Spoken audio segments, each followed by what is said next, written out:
Hello mga busing, good morning. Dito ako ngayon sa G-Dorm. Walang tao dito mga busing. Ito, walang mga tao. Empty to empty. Ayan.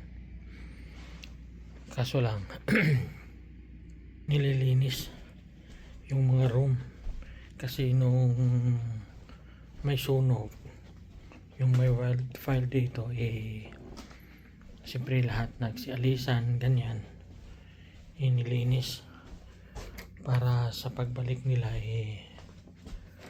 may mga room na, kasi next week daw may darating na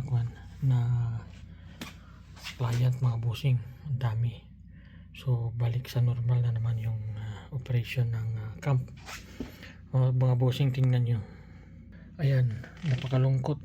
Tapos makulimlim pa yung kalangitan. Ayan, walang katao-tao dyan sa labas. Ayan, ganyan kalungkot dito mga bossing.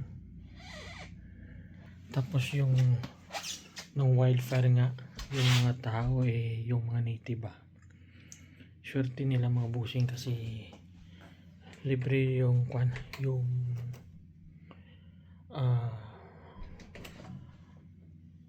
libre yung eroplano. Tapos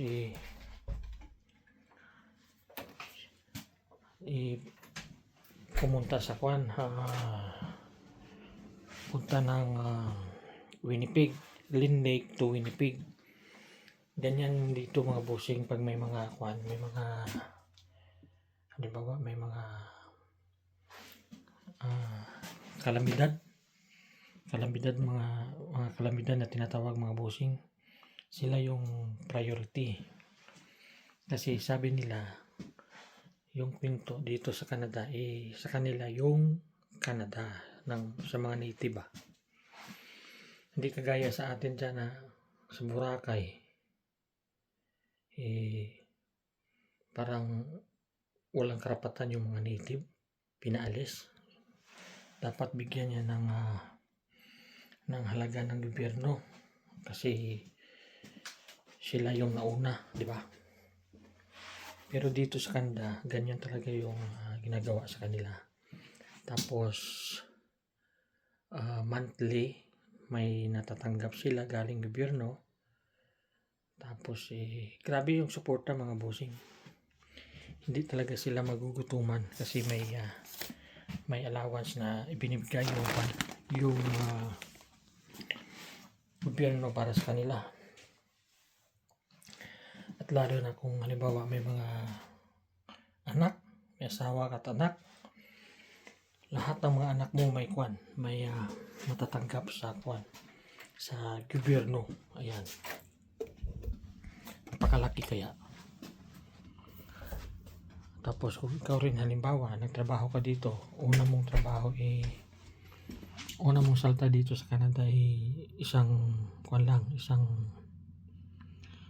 trabaho lang yung napasukan mo. Siyempre baguhan ka dito. May may suporta yung Canada sa'yo, yung gobyerno. Ibibigyan kanila ng suporta kasi kulang yung kita mo, ganyan. Tapos kung may mga anak ka naman, halimbawa 3 o 2 yung mga anak mo, pati ang mga anak mo may matatanggap din. Yun. Lalo pa yung native, mas malaki yung mga tanggap nila kasi taga rito sila, ganyan.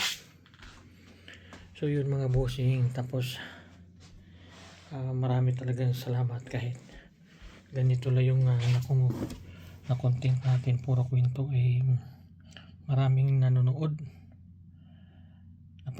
Napakalaking bagay na yun sa akin kasi kumbaga may nanonood din sa mga natin mga busing, mga video na ina-upload. So maraming salamat talaga. Kahit paunti-unti tayong dumarami, sige lang, laban ng laban. Mararating din natin yung narating ng iba mga bossing. Siyempre hindi pa tayo kilala, hindi kagaya ng iba kilalang kilala na.